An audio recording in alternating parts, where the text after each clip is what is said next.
Do you know what we are looking at? We are looking at a moth wing. A moth wing. Now, when you put the moth wing under a microscope, what do you see? You see scales. You see that there are these scales, and if you look around, you see that in many places the scales have come off. Do you see the scales coming off? Now, why do you think moths have scales? Even butterflies have scales, by the way. Moths have scales. One, to make them look pretty. Yeah. Two, to escape from spiders' webs. Oh, that's a pretty cool thing. How did you figure that one out? Well, the scales help them, get out of the web. Exactly. That's what happens. What happens is these scales are very loose. They're loosely attached to the moth's wings. So when it flies into a spider's web, what happens is that the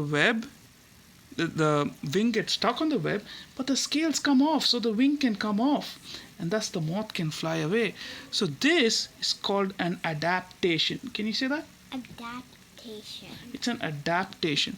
And if you look at wings of other insects, they don't have scales. I mean, butterflies and moths have scales. But We've seen wings of the fly. Does it have scales? But turtles have scales. Those are a different type of scale, right? Those are hard scales. Now these scales of the moth, they flake off easily. But if it's stuck, wouldn't the moth not be able to fly again if the scales are not back with it? No, it doesn't affect its flying. It can lose a few scales. That's what people have figured out. Now, if you look at spiders' webs, you might often find moth scales stuck to it. But, But what if the moth is stuck again on another web? I don't know. Yeah, it may drop a few more scales. But I know what you're trying to get at. What if it loses all its scales? And then what happens? And if it goes on a spider web third time? Oh, now you're asking very difficult questions. I'm going to stop that right here.